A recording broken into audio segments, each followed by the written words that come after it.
Salut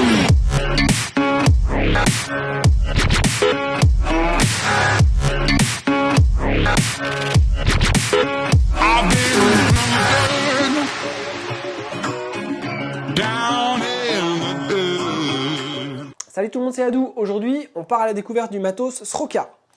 Alors Sroka, c'est une marque qui a été créée par Bruno Sroka, qui a été plusieurs fois champion du monde de kitesurf. Et aujourd'hui, il nous propose du matos pour faire du wingfoil, mais aussi du surffoil, et aussi du windfoil, du subfoil, bref. On est multi-support avec son matos. Et moi, aujourd'hui, je vais vous parler des foils, des boards, wingfoil et surffoil principalement. On parlera aussi du reste de la gamme pour vous montrer un petit peu tout ce qui se fait chez Sroka. Alors déjà, si vous voulez aller découvrir tout l'univers Sroka, vous pouvez aller sur le site internet srokacompany.com. Je vous mets le lien sur la vidéo. Et pour trouver ce matos, au niveau de la distribution, on pourra l'acheter sur le site en ligne, mais vous retrouverez aussi ce matériel dans les shops qui distribuent la marque. Alors comme le foil est l'élément central qui va venir se plugger sur n'importe quel support, planche de wingfoil, planche de surffoil, planche de subfoil ou de windfoil même, on va tout de suite démarrer par cette partie-là. Alors déjà, au niveau des mâts, on va avoir une conception en aluminium pour l'instant uniquement, avec un mât qui est relativement épais. Moi je l'ai mesuré à 18 mm, donc on est un peu en dessous des mâts Axis 19. On garde un mât qui va être super rigide. C'est bien en navigation pour débuter et même pour pas avoir de flou dans les commandes. Quel que soit le gabarit, ça va le faire. On va avoir plusieurs tailles de mât. Ça démarre à 55 cm et tu vas ensuite avoir un 70, un 80 et un 90. Sur les fuselages Sroka, on va avoir trois tailles avec respectivement 56 cm, 62 cm et 68 cm. Et tu as même un quatrième fuselage qui est plus long, qui fait 93 cm, mais qui va être lui dédié au windfoil avec une emplanture de mât différente et plus éloignée de l'aile avant que sur les fuselages wingfoil, surffoil. Au niveau des stabilisateurs, on avait un 300 qui était un peu le stab unique chez Sroka. Et plus récemment, Sroka m'a envoyé un stab qui fait 240 cm² et un 180 est en passe de sortir. Il va avoir la même envergure que le 240, mais il va avoir moins de cordes. Donc un stab qui est plus high aspect. Donc 3 stabs chez Sroka en fonction des besoins. Et les foils sont vendus dans une configuration donnée au niveau du stab, mais tu peux très bien acheter stab, fuselage en pièces détachées ou front wing en pièces détachées. Et le stab est à peu près aux alentours de 180 €. Au niveau du package, avant d'aborder les front wing, le foil est livré démonté dans une housse de protection. Tu peux mettre tes front wing dedans, stab, fuselage, tu peux tout mettre démonté. Chaque stab et front wing sont livrés avec une housse, donc c'est super bien, housse qui fonctionne foil démonté, mais aussi foil monté. Donc dans ta bagnole, tu peux laisser ton foil monter sur la board si tu as un camion, si tu as un peu de hauteur. Et c'est vachement pratique parce que même si le foil ballotte un peu, il est protégé. Tu vas retrouver également l'outillage et toute la visserie dont tu as besoin pour monter ton foil de A à Z, y compris les vis pour le mettre sur ta board. Je précise qu'au niveau de l'assemblage, tout est en visserie M8, stab, front wing, jonction, platine, mât, mais aussi mât fuselage. Un seul outil, on fait tout, couple de serrage optimum parce que voilà, de la grosse vis comme ça, c'est comme chez Axis, on a la capacité à serrer assez fort, mais là, on a aussi de la grosse vis, même sur le stab, donc c'est pas mal parce que tu vois, chez Axis, typiquement, on se retrouve avec du M6 et du M8, c'est le cas chez d'autres marques aussi, hein. Donc je trouve bien le côté simple et robuste, fiable. Tu risques pas de péter de tête de vis quand tu es sur du M8, ce qui peut arriver parfois sur du M6. Au niveau du poids, pour donner un ordre d'idée, on joue aux alentours des 4 kg pour le foil complet en mat 80 avec la 950 HA qui vient de sortir, le stab 240 et le fuselage short, donc l'intermédiaire, pas l'ultra court. On est un peu au-dessus des 4 kg. Du côté des front wing, à l'avant, on a deux gammes, les S-foil classiques et les S-foil high aspect. Dans la gamme S-foil classique, tu vas retrouver 4 tailles d'ailes, c'est ça je dis pas de bêtises, 1250, 1500, 1750 et on a une grosse 2000. Donc ça, c'est des ailes qui, dans les grandes tailles, vont être top pour débuter. On a de la portance à basse vitesse, on a des ailes qui sont maniables parce qu'elles n'ont pas trop d'envergure, elles sont assez ramassées. On est sur un, c'est pas complètement du low aspect, mais pas loin.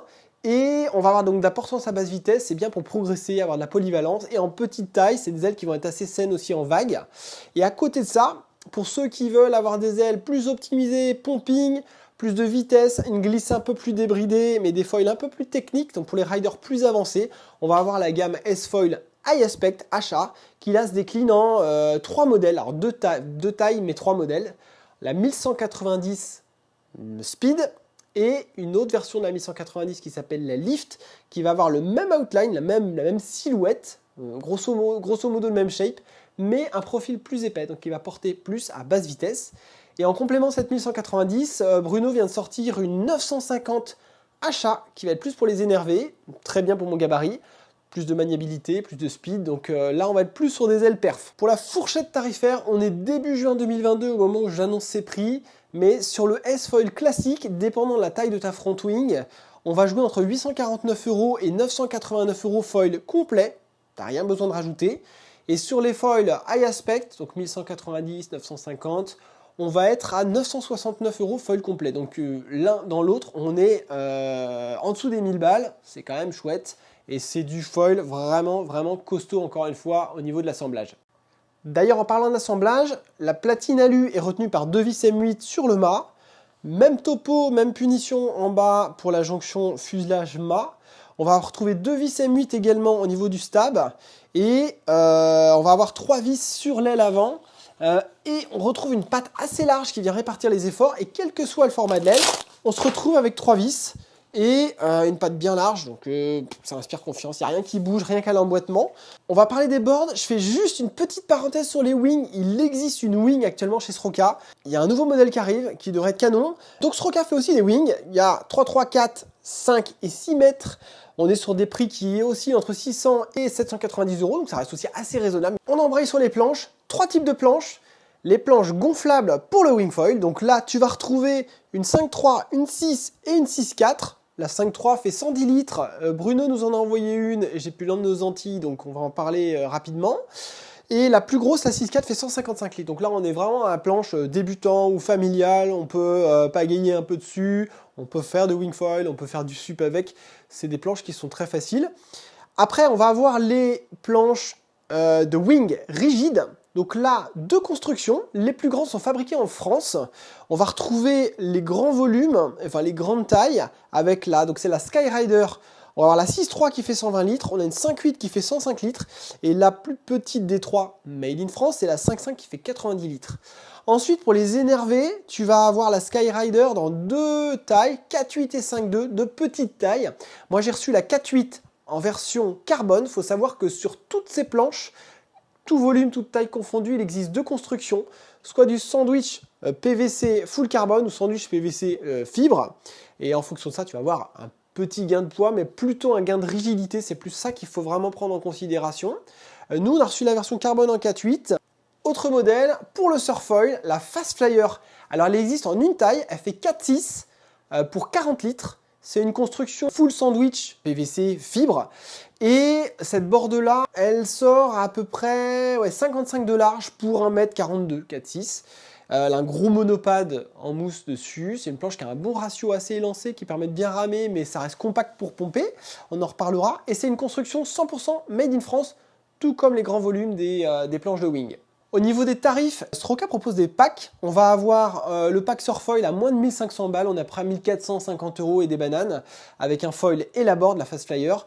Sur les packs Wing, sur du gonflable, on va être aux alentours de 2050 € avec un foil et la board.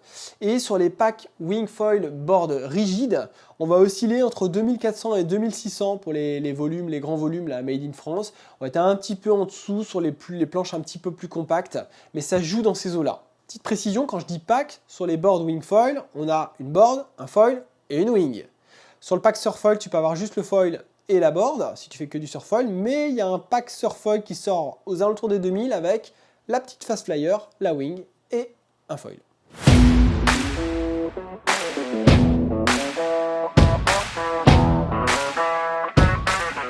Allez, feedback sur le matos. En fait, on a eu des conditions assez variées. J'ai mis du temps avant de sortir cette review parce que j'ai testé le matos dans sa globalité et il y avait beaucoup de choses. Merci beaucoup à Sroka, à la marque et à Bruno de m'avoir envoyé tout ça pour faire des tests et tous nos échanges.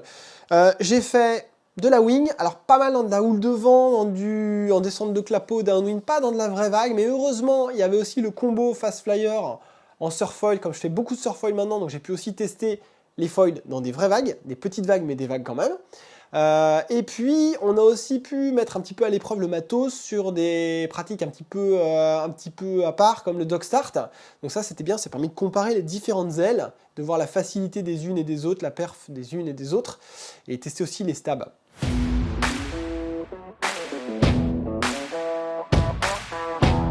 Alors le premier combo que j'ai testé, j'avais pas encore la Skyrider en 4.8, on me l'a envoyé après, donc j'avais que la 4.6 et j'ai voulu faire de la wing avec quand même parce qu'il y avait du vent. La première sortie que j'ai faite, c'était avec le 1190 HA, donc j'avais pas pris la lift, j'avais pris la speed, donc la plus fine des deux ailes. Et j'ai été faire de la wing avec la 4.6, j'avais 4 mètres carrés, il y avait quinzaine de nœuds. Et mon constat, c'est que la 1190 part très tôt, étonnamment tôt, alors que c'est pas l'aile la plus perf dans le light wind. Hein. On a des ailes qui vont porter encore plus à basse vitesse dans la gamme quand tu pars sur la S-Foil classique, notamment la 1250, la 1500, la 1750.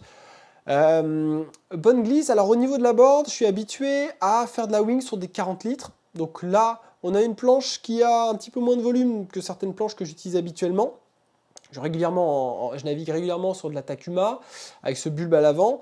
Et là, on a un ratio qui est bien élancé, une largeur qui est placée bien au centre. Donc je trouvais que j'avais de l'équilibre malgré tout au water start, même si je suis habitué à une planche un peu bizarre, on va dire, habituellement. La glisse est bonne en wing et ça s'est vérifié en surfoil au take-off où là, tu peux pas tricher. Je pars étonnamment tôt, je pourrais presque utiliser cette board des 12 nœuds avec mon petit poids plume et ma 4 mètres carrés parce que ça part tôt, ça part réellement tôt. La réflexion que je me suis faite en l'air, c'est que ce 1190 pour mon gabarit, je pouvais me contenter même d'un foil un peu plus petit et c'est le cas puisque Bruno m'a envoyé la 950 HA, ça le fait très bien, c'est une aile qui va permettre de gagner en maniabilité. En revanche, si tu veux avoir du glide, un bon appui au pumping, je l'ai vu en wing comme en surfoil, cette 1190, elle est quand même très agréable à pomper, elle génère une bonne speed. J'ai trouvé que le foil, l'ensemble board et foil, la board est relativement légère, donc avec le foil, on avait un bon glide, une bonne capacité à pomper. Ce grand pad, c'est top parce que tu as de l'adhérence partout, tu n'as pas de zone où tu vas glisser, t'as pas de... Voilà. Je l'ai navigué strapless exclusivement pour découvrir un foil, j'adore être strapless, ça permet de comprendre comment fonctionne le foil, comment se placer, comment pomper dessus. Il y a des foils qui se pompent pas mal du pied arrière, d'autres plus du pied avant. Ce foil-là, clairement, ça se passe beaucoup sur la jambe arrière, même si j'avais le foil ravancé au-delà du milieu du box. C'est un foil qui te laisse la jambe avant assez libre et je trouve que c'est agréable pour changer de direction, pour carver. Tu as une jambe avant qui est un pied avant qui n'est pas bouffé par le foil comme ça peut être le cas avec d'autres foils. C'est une autre façon de faire, mais je trouve ça assez sympa.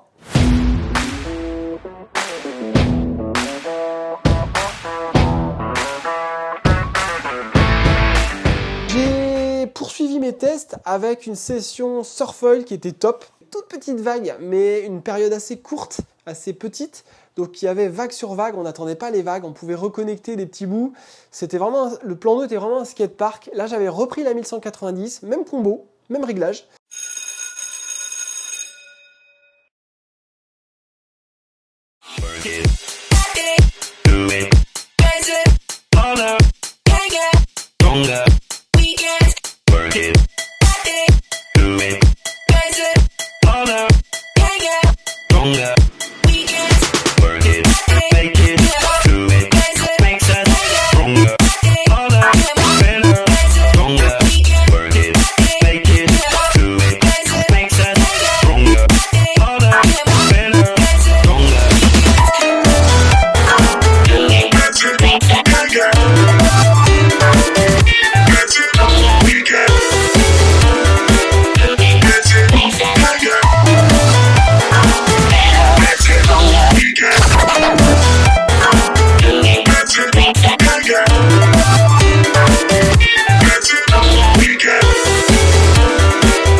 J'ai trouvé que le foil était très facile.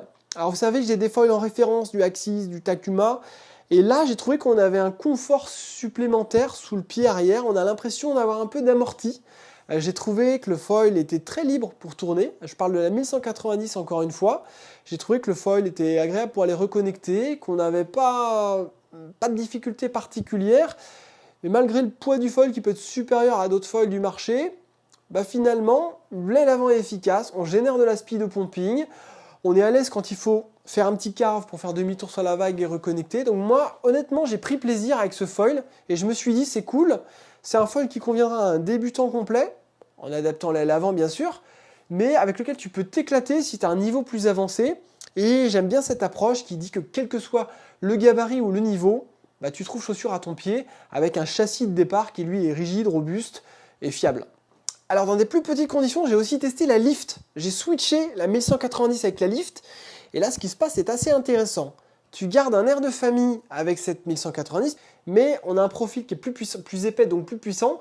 Et là, à basse vitesse, au take-off, j'ai moins besoin de prendre de la vitesse, que ce soit en wing comme en surfoil. J'ai tendance à me lever un peu plus vite et surtout, j'ai de l'appui. C'est-à-dire que je peux plus vite muler sur le foil et pomper pour aller reconnecter. Alors, j'ai eu le sentiment que j'allais moins vite, je poussais un petit peu plus d'eau, j'avais une glisse un petit peu moins débridée. Là où la lift va être super intéressante, c'est pour les petites condis, pour ceux qui font du surfoil ou même de la wing dans le trail light wind. Si vous voulez garder des ailes high aspect, la lift va être vraiment bien. Et surtout, ce qui va être intéressant, c'est que si tu n'es pas expert, si tu n'arrives pas à générer de la vitesse, si tu ne fais pas varier l'amplitude de ton pumping, tu as le pied un peu lourd au take-off en surf ou au décollage en wing, eh ben cette aile, elle va plus pardonner. Ça reste de l'aile un peu perf, mais qui va pardonner. Voilà. Alors, il fallait aussi tester les ailes S-Foil de la gamme S-Foil classique, donc 1250, 1500, 1750, 2000. J'avais pas la 2000, j'avais la 1750 que j'ai testée en dog start. Ah, bien un petit ponton, on va voir après, faut pas que ça bouge trop, mais... J'ai pas réussi à partir avec la lift 1190. Avec le smile ferait. Et j'ai pas une technique de cador non plus, donc là, j'avoue, j'ai eu du mal. Si j'aille là... Le sport de... On a vu mieux. Mais avec un ponton sur lequel j'aurais pu prendre beaucoup d'élan, je pense que c'était carrément jouable. La 1750, pas de souci particulier, ça porte vraiment fort à basse vitesse et c'est là où tu vois la différence. C'est là où c'est intéressant de bien comprendre à qui s'adressent les deux ailes. Tu vois, moi avec mon niveau, la lift 1190, j'arrive pas à la dockstarter et la 1750, zéro problème, ça part tout seul.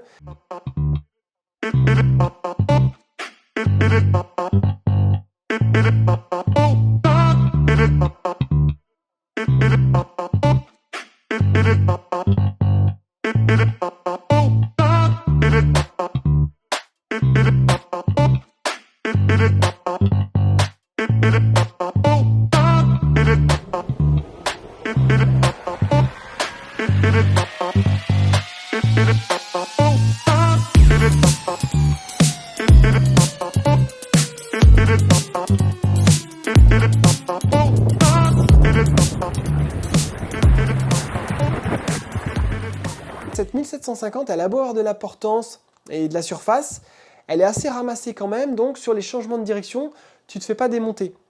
C'est intéressant, on a fait plus récemment du dog start avec des ailes qui étaient top, qui faisaient 1,10 m d'envergure, d'une autre marque. Ben c'est vrai qu'au départ, du ponton, si tu te craques ou tu as un appui latéral un peu fort, un peu foireux, pour rétablir tout ça, c'est parfois difficile, ça se solde souvent par une chute si le départ n'est pas fait sur des rails. Là, on a la tolérance, donc c'est cool. Je me mets à la place du débutant en wing, il va avoir besoin de cette portance à basse vitesse, mais il va avoir besoin de cette tolérance en roulis pour pouvoir rattraper les erreurs de pilotage qu'il va faire, et on en fait énormément quand on débute. Pour ce qui est de l'utilisation des ailes S-Foil classiques en wing, le test que j'ai fait, j'ai pas testé toutes les ailes S-Foil en wing, mais j'ai pris la 1250, la plus petite, pour voir ce qu'elle donnait par rapport à une 1190, parce que finalement, en termes de surface, même si on sait qu'aujourd'hui, il faut arrêter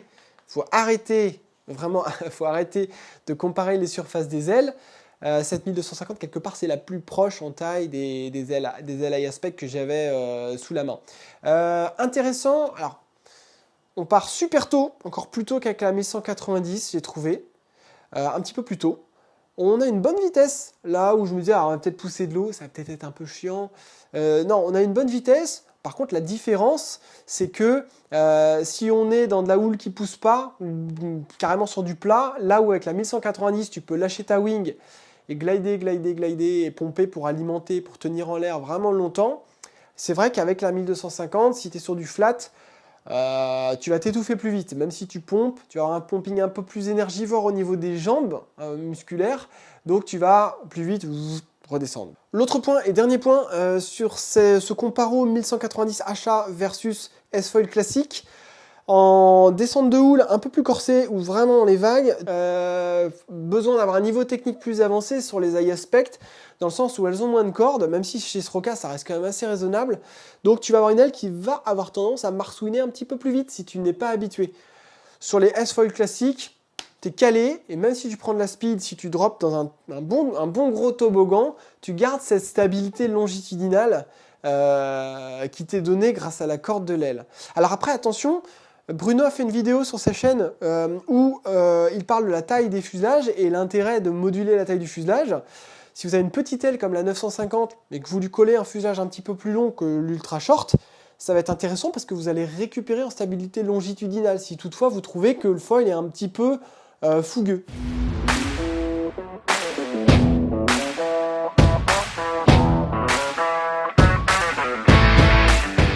Je vais faire un détour, une petite parenthèse sur mes vacances aux Antilles en famille. Et bon, j'ai passé 15 jours en Guadeloupe, et avant d'y aller, j'ai une femme qui débute en wing, et on s'est dit, ce serait pas mal d'avoir un gonflable. Et Bruno m'a proposé d'emmener la R en 110 litres. Donc c'est super intéressant, c'est une board qui arrive dans un sac à roulettes, super pratique à transporter, tu peux même mettre ta wing dans le sac limite, et tout est fourni avec, il y a des inserts de strap, si tu veux naviguer strappé sur cette planche. Alors nous on avait la 110 litres, beaucoup de gens m'ont demandé sur la chaîne Adou quand est-ce que tu testes du gonflable. C'est vrai que dans mon usage perso, c'est pas trop ce qui m'attire, mais je dois bien reconnaître qu'il y a des atouts, et le fait de voyager et d'emmener du matos m'a permis de faire le point un peu sur les avantages et les inconvénients du gonflable. Clairement, la compacité, ça tient dans un sac à roulettes. J'avais pas emmené le sac qui est fourni avec parce que j'avais plein d'autres choses, mais c'est facile de transporter ça jusqu'à la plage, tu mets ta wing dedans. La solidité dans le transport, il faut savoir que dans l'avion au retour, j'ai une planche qui a pris un pet. Pourtant, je l'avais bien emballée. La gonflable, tu t'en soucies pas, elle est dégonflée. C'est pas toi qui as à protéger ta board, c'est ta board gonflable pliée au fond du sac qui protège éventuellement d'autres boards. Donc ça, c'est intéressant. C'est rassurant en cas de chute. Je sais que mon fils qui a 10 ans est monté dessus, il a commencé à faire de la wing avec une petite 2 mètres carrés, et c'est vrai que quand ils tombent les enfants dessus, tu peux pas te faire mal, c'est rassurant. La planche, si tu l'entreposes un peu pas comme il faut parce que tu es un peu gauche au début dans les manipulations de ton matos, c'est pareil, ça craint pas, tu peux pas faire de pète sur ta planche quoi. Y a un autre truc, c'est que c'est un super engin familial. Il y a le temps du gonflage quand même que t'as pas, alors si t'as ta wing mais t'as pas avec une rigide, et en termes de poids on est assez proche d'un flotteur de volume équivalent. J'ai pesé la 110R à 7,6 kg, c'est pas ce qu'il y a de plus léger, mais quand tu montes dans des gros volumes comme ça, c'est pas complètement déconnant. Alors moi naturellement j'ai aussi navigué avec, alors j'ai trouvé que ça partait un petit peu plus tard qu'une rigide, et je pense que en ayant discuté avec Bruno, il me dit voilà, un gonflable, c'est 85% d'un rigide si la gonflable est bien foutue. Après, ce qui est très important, c'est d'avoir un foil rigide sous une board gonflable, parce qu'une board gonflable, quoi qu'il arrive, même si tu la gonfles super bien, tu as légère élasticité, et c'est vrai que ça peut, pour un débutant, créer un petit flou dans les commandes. Donc je vous invite, si vous utilisez des gonflables, à utiliser des foils rigides. Ce qui est cool, c'est qu'une fois que tu es en l'air, il n'y a plus que le foil qui compte.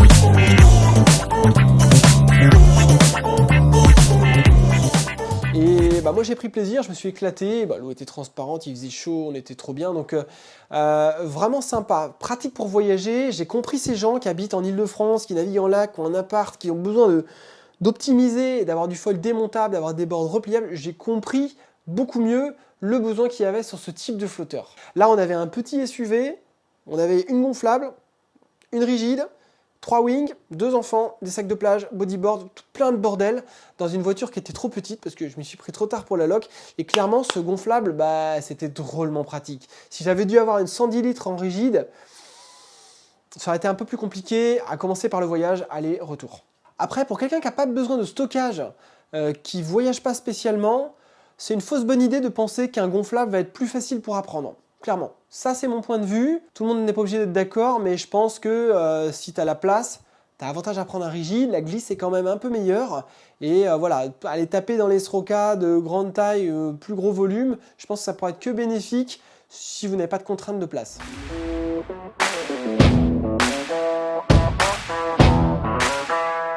On embraye sur le feedback de la Skyrider 4.8 avec le 950HA. Donc là, on a testé la board de wing. Alors pour le coup, là, je l'avais strappé pour trancher avec la Fast Flyer que j'ai ridé exclusivement strapless, mais qu'on peut strapper parce qu'il y a des inserts de strap. Ces boards, elles sont livrées avec 3 straps. 15 nœuds dans les claques. Habituellement, j'aurais pris la 1190. Je suis toujours en 4 mètres. Et par chance, il y a eu des rafales. C'était un peu irrégulier, rafaleux, mais il y a des bonnes claques. Donc j'ai pu voir ce qu'elle avait dans le ventre. On garde cette aire de famille de la 1190, clairement. En tout cas, la speed. Tout est débridé. Meilleure glisse, plus de vitesse. Débridage en roulis, vraiment top. Moi, j'aime bien le fuselage short parce que je trouve que le foil reste assez sain, pourvu qu'on ait déjà des bons acquis techniques. Et c'est vrai que ça le rend plus mobile. J'avais qu'une envie, c'est qu'il y ait des vagues, mais il n'y avait pas de vagues. Donc on a testé le pumping un peu sur du plat. Belle inertie. Encore une fois, si vous voulez vraiment glider à fond, plutôt usage surfoil et dans des petites conditions, je veux dire, et subfoil, la 1190 va rester mon choix premier. Et cette 950, elle va être intéressante dès que le vent monte un peu. On va récupérer en maniabilité et on récupère en glisse, mais on perd un peu en glide, en inertie, en vol. On a une aile qui glisse bien, qui remonte bien au vent, qui a un comportement sain dans les manœuvres, c'est doux. Je dirais que globalement, ce qu'il faut retenir de ces ailes, de ce combo, c'est que on a du high aspect avec de la perf, mais on reste vachement sur de l'accessibilité aussi. T'es pas sur de l'ultra high aspect technique qui décroche beaucoup à basse vitesse. Il faudra un petit peu plus de speed pour emmener la 950 en l'air, mais dès qu'on est en l'air, il n'y a pas de problème de décrochage. Même en surfoil, la 1190 que j'ai sortie dans des toutes petites conditions vraiment minimalistes, j'ai réussi à m'éclater avec. Habituellement, dans ces conditions, j'aurais plutôt pris ma Kujira 1440 qui fait 1m10, mais j'aurais pas eu la même manière. J'aurais peut-être un peu plus de glide, peut-être un peu plus de portance, mais j'aurais eu un foil moins fun dès qu'il s'agit de carver, donc c'est intéressant. Et sur le comparo 1190 speed versus 950 HA, là où pour mon gabarit je pourrais presque trouver cette 1190 un petit peu sage, encore une fois c'est sage ou elle de petites conditions, c'est plus ça le vrai terme, et ben la 950 va un peu se relâcher sur tous les axes, sur l'axe longitudinal mais aussi en latéral. On a une aile qui va surfer un peu plus court et qui est plus joueuse. Donc moi j'aime bien avoir ce feeling un peu libéré. Je trouve que même ça pardonne presque plus les erreurs d'appui, les erreurs d'assiette. Focus sur la board, la Skyrider, au niveau du feeling. La 4.8 est très ramassée, hein, c'est vraiment court. J'avais pas beaucoup de nose devant le pied avant. J'ai essayé des planches qui étaient très courtes comme ça et des fois ça fonctionne bien, des fois ça fonctionne pas top. Clairement, des fois on pousse de l'eau. J'avais un peu peur quand je suis monté sur la planche. Il faut savoir que moi, sur les customs que je me fais faire, je suis sur de la 4.8. J'essaie de réduire en largeur maintenant, pas mal, pour garder de la glisse. Et là, alors on a un double concave, mais c'est pas abusé au niveau du shape. C'est assez simple. On a cette espèce de petit bevel à l'arrière. La planche est assez simple et clairement, la planche s'arrache bien de l'eau. Ça, c'est la bonne nouvelle. Alors, 68 litres pour 60 kg, c'est un volume qui me porte. Globalement, j'ai trouvé que la glisse était bonne. Alors, il faut juste faire attention à ne pas avoir le pied, surtout si vous avez des straps et que vous êtes strappé assez avancé, à ne pas avoir trop de transfert du poids sur la jambe avant au take-off. Il faut avoir laisser un peu le nose respirer. Mais en 3-4 coups de pumping, avec le 950, ça partait vraiment tôt. Avec la 1190, ça part super tôt. Donc la glisse est bonne. On a un flotteur qui est très ramassé. Si tu fais un peu plus de 70-75 kg, franchement, tu veux une planche perf, pars sur la 5.2. La 5.2, elle a tout de suite plus de longueur de nose. Elle va avoir une glisse qui va être améliorée. Elle va faciliter les départs en vol. Donc, faut pas vouloir prendre trop petit parce que quand tu prends trop petit, les jours où le vent tombe et où tu as du vent off, un peu foireux, rafaleux, tu peux vite te retrouver dans la galère et pas profiter de ta session alors qu'avec une planche adaptée, même dans des conditions archi merdiques, tu vas sortir ton épingle du jeu, tu vas te faire plaisir tout au long de la session. Alors, j'ai avec moi le Stab 240. Il faut savoir qu'il y a deux choses qui vont arriver chez la marque à plus ou moins court terme. Un petit Stab 180, donc même envergure que le 240, mais plus high aspect. Ça va débrider encore plus ta glisse, ta vitesse et ton carving. Et il y a un autre truc qui est très intéressant. La marque travaille sur un mât carbone. Ça ne voudra pas nécessairement dire gros gain de poids.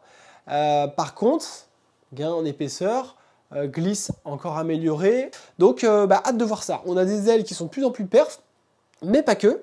Donc, ce sera intéressant d'avoir un châssis perf, tout en ayant en parallèle le mât alu qui est robuste, qui convient à tout le monde, du débutant à l'expert, du poids plume comme moi, du plumeau jusqu'au gros gabarit. Bon voilà, c'était tout pour cette vue d'ensemble de la gamme. J'espère que vous avez bien intégré un petit peu tout ce que fait la marque. Il y a des choses qui arrivent, donc rien n'est figé dans le temps. C'était super pour moi de pouvoir explorer un peu toutes les pistes, mais il y a encore plein de choses à faire. Naviguer dans les vagues en wing, aller faire du subfoil avec la 1190. Il y a aussi une aile encore plus grande qui arrive. Donc il va y avoir des choses. Je pense qu'on reparlera de Sroka sur la chaîne.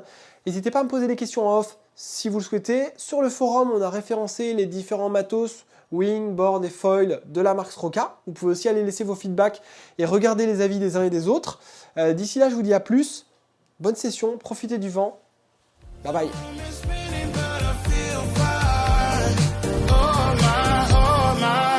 Chandelier, limousines. Really think I'm seeing things. Read the line in mid between. Yellow light, I gotta speed up. Get home to a cold shower. Need that pronto. Look like a rave at the condo. Heck of a night in Toronto. She said, boy, you in Morocco. Pearl white mention in the top gold. Fill up my cup with the pot, whoa. High off life.